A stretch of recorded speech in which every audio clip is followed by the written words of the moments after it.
I rise here today to speak on the Public Examination Amendment Bill 2026. We support this bill, but I want to make it very clear in the beginning that just because we support this bill doesn't mean, or the government should expect us to applaud those who set the world on fire because they turn up with a bucket of water. We support this bill and the amendment because no responsible political party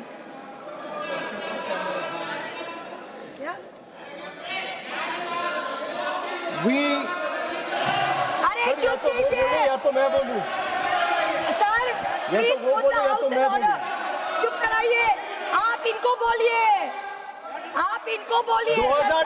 2024 में bill लाके आज amendment लाना पड़ रहा है अरे शर्म करो इसको बंद कराइए सरसा होने दीजिए सरसा सर every student deserves बैठिए इसको सर आप देख लीजिए चर्चा कौन चाहता है कौन नहीं चाहता है सभी से निवेदन है सर बिल पे सभी से निवेदन है आप सब लोग बैठिए प्लीज सभी से निवेदन सर बिल पे चर्चा कौन चाहता है और कौन नहीं चाहता है ये साफ है सर ये दिख रहा है Every student deserves the assurance that examinations should be fair. Every parent deserves the confidence that success is determined by hard work, talent and integrity, not by money, influence or organized criminal syndicates. But support for this bill cannot be a substitute for accountability. A stronger law is necessary, yes, but by itself is not sufficient. If examination continues to be compromised by systematic failures, no amendment, however stringent, will restore the faith that millions of students have lost. That is the question before this August House today, sir. But let me also say this.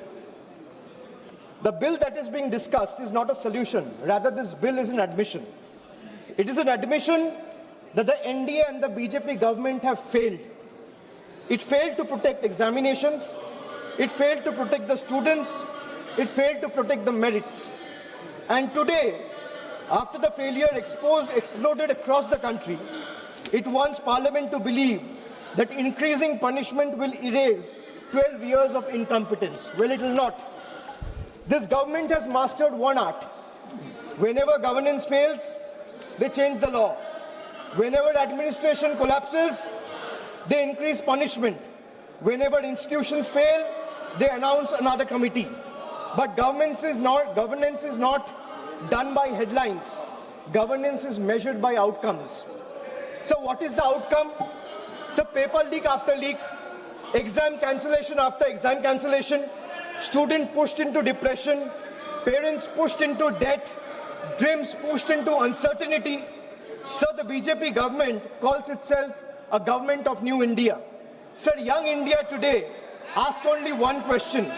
If this is new India, why do our examination paper leaks with such remarkable consistency? Ask them to be quiet. आप बैठिए नहीं आप पहले बैठिए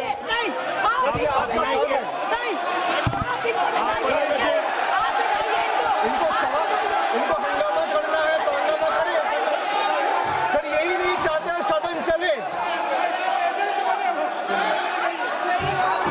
किसी का कोई record में नहीं जा रहा है केवल जो वक्ता है उसका रिकॉर्ड में जा रहा है प्लीज बी सीटेड जी please be seated to your seat sir वहां से भी दूसरे ट्रेजरी बेंचेस के जो मेंबर्स चिल्ला रहे हैं आप उनको भी बोलिए शांति बना के रखिए आप अपना विषय रखिए अपना विषय रिकॉर्ड में जा रहा है एक्सपेक्ट नहीं कर सकते कि हम लोग चुप रहे और ये लोग चिल्लाएं आप बैठिए सब सर मैं बैठा हुआ He is disturbing continuously. Don't disturb the speaker please discussion don't disturb the the speaker treasury benches doesn't want the house to run they don't want discussion Those two are going on disturbing.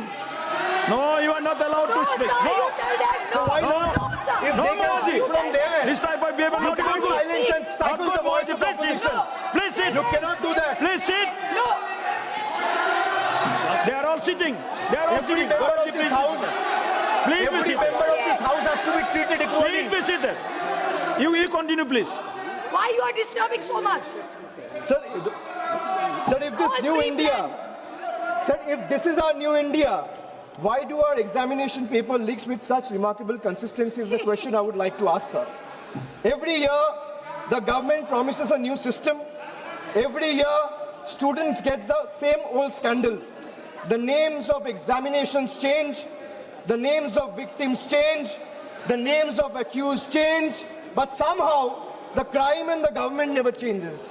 Sir, every time there is a paper leak, the government reacts as if they were seen as an unforeseen act of God, as though lightning has struck out of a clear sky. But that's not reality, sir. This is not lightning, because lightning strikes once. Paper leaks in today's India has become a pattern.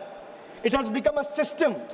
And when the same failure repeats itself year after year, it ceases to be an incident or an accident. It becomes a system. And when a system repeatedly fails, the responsibility lies not only with the students, but with those who are entrusted to govern the country. The government keeps saying, we are the strongest government, we are the most decisive government, we are the most nationalist government. Really? I would like to ask the government, if you're so competent, so efficient, and so strong and decisive, the government is so competent, then why can't it secure a sealed question paper? You say you can monitor satellites. The government say it can track missiles. The government say it can defend cyberspace. Yet somehow, sir, confidential examination papers seem to be travel faster than the government can detect them. What does it say about the state of affairs of the current government? And then comes the ultimate irony. A government that speaks tirelessly about national security has in some instances reportedly had to resort to extraordinary security arrangements, including military logistics and helicopters being used of Indian armed forces and Indian air forces to transport examination papers. Think about it, sir. Think about it for a moment. If a question paper requires the level of protection normally reserved for matters of national security, what does that tell us about the examination system? It tells us that the problem is no longer the paper. The problem is government's inability to protect it. Chairman, sir, the youth of India did not ask for helicopters. They asked for honesty. They did not ask for empty slogans. They asked to secure their examinations. They didn't ask for publicity. They asked for fairness. Sir, let us remember what happened in the last 2 months. Lakhs of students in different parts of the country, young boys, girls, everyone came onto the streets. Young boys, young girls, medical aspirants, engineering aspirants, students whose only crime was to ask government the right questions, and those who were believing in merit. Instead of listening to them, what did they receive? The government offered them barricades, danda, police lathi charged, pellets, guns were fired on them, tear gas. This government seems to believe every protest is a conspiracy. Every student is an enemy. Every question is an anti-national. Let me ask the treasury benches. When students ask for justice, why do you first inflict brutality, or what your first instinct becomes force instead of a dialogue? Why are young Indians treated as a law and order problem instead of stakeholders?